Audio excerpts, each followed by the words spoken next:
আমাদের নেতা তার কাজের মাধ্যমে ইতিমধ্যেই দেখিয়ে দিচ্ছেন যে আমরা সেই পুরনো বাংলাদেশে আর ফেরত যাব না। আমরা এমন একটি দেশের মানুষ যে দেশের প্রধানমন্ত্রী প্রতিদিন সকাল 9টার আগে নিজের অফিসে পৌঁছে যান।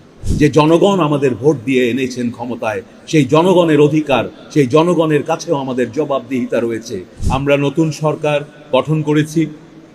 আমরা বাংলাদেশে দীর্ঘ 16-17 বছরে স্বৈরাচার বিরোধী একটি দীর্ঘ সংগ্রামের ভেতর দিয়ে এবং তরুণ ছাত্র জনতার রক্তের ওপর দিয়ে একটি গণতান্ত্রিক নির্বাচনের মাধ্যমে জনগণের সমর্থন পেয়ে আমরা সংসদ সদস্য হওয়ার সৌভাগ্য অর্জন করেছি। আমরা সংখ্যাগরিষ্ঠ সংসদ সদস্যের দল হিসেবে সরকার গঠন করেছি।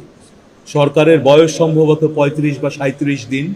ইতিমধ্যেই আপনারা দেখতে পাচ্ছেন আমরা আমাদের সরকার, আমাদের নেতা মাননীয় প্রধানমন্ত্রী জনাব তারেক রহমান, আমরা এই সরকার আর কাউকে উপদেশ দিচ্ছি না, আমরা মানুষকে বক্তব্য দিতে বেশি পছন্দ করছি না।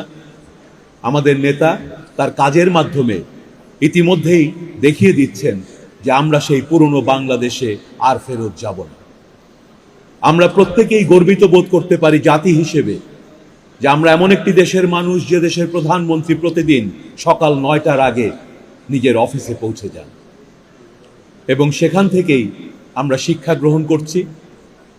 আমরা চাচ্ছি বাংলাদেশের যে ক্ষতিগুলো হয়ে গেছে, অর্থনীতি ধ্বংস হয়ে গেছে, মানুষের পেশাগুলোকে ধ্বংস করে দেওয়া হয়েছে। বিগত দিনগুলোকে অনেক চক্ষু চিকিৎসক শুধুমাত্র তার রাজনৈতিক বিশ্বাসের কারণে 15 বছর কোনো জায়গায় পদায়ন পাননি, কোনো পদোন্নতি পাননি। 15 বছরে তাদের ক্যারিয়ারকে ধ্বংস করে দেওয়া হয়েছে।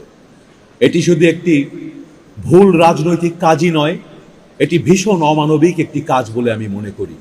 আমরা সবাই এখানে চিকিৎসক।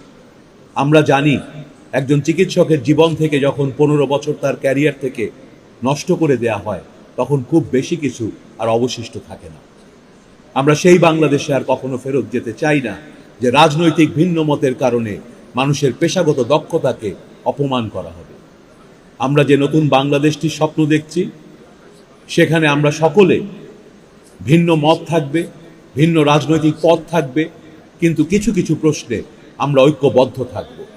জাতীয়ভাবে আমরা বলেছি সবার আগে বাংলাদেশ, বাংলাদেশের স্বার্থে, বাংলাদেশের স্বাধীনতা সার্বভৌমত্বের স্বার্থে দলমত নির্বিশেষে আমাদেরকে ঐক্যবদ্ধ থাকতে হবে, যেমন ঐক্যবদ্ধ আমরা হয়েছিলাম 2024 সালের 5ই অগস্টে। সেদিন কোনো দল মত ছিল না। গুটিকতক মানুষ যারা দেশটাকে নিংড়ে খাচ্ছিলেন, তাদের বিরুদ্ধে দলমত নির্বিশেষে বিভিন্ন দল মতের মানুষ, দলহীন মানুষ, বিভিন্ন বয়সের মানুষ রাজপথে নেমে এসেছিলেন, রক্ত দিয়েছিলেন। আমরা বলে থাকি ছাত্র জনতার অভ্যুত্থান, অথচ আপনি দেখবেন সেখানে রক্ত দিয়েছিল শ্রমজীবী মানুষ। সেখানে যে তরুণরা রক্ত দিয়েছিল তাদের অনেকেই অত্যন্ত নিম্ন আয়ের রিক্সাওয়ালা কিংবা দোকানে চাকরি করা মানুষ। সবাইকে আমরা ঐক্যবদ্ধ হয়েছিলাম একটি স্বপ্ন নিয়ে যে আমরা একটা বৈষম্যহীন বাংলাদেশ পাবো, আমাদের গণতান্ত্রিক অধিকার থাকবে, আমরা মেধাভিত্তিক সমাজ গড়ে তুলব, প্রতিটি পেশায় আমাদের তরুণরা তাদের মেধার ভিত্তিতে তাদের জীবনকে এগিয়ে নিতে পারবে। আমরা সেই স্বপ্ন নিয়ে রাজনীতি করতে এসেছি, সেই স্বপ্ন নিয়ে আমরা সরকার গঠন করেছি এবং আমাদের সরকারের পক্ষ থেকে আপনাদেরকে জানিয়ে দিতে চাই, ইনশাল্লাহ আপনাদেরকে সবাইকে নিয়ে, বাংলাদেশের সকল চিকিৎসককে নিয়ে আমরা চিকিৎসকদের অধিকার যেমন রক্ষা করব, যে জনগণ আমাদের ভোট দিয়ে এনেছেন ক্ষমতায়, সেই জনগণের অধিকার, সেই জনগণের কাছেও আমাদের জবাবদিহিতা রয়েছে।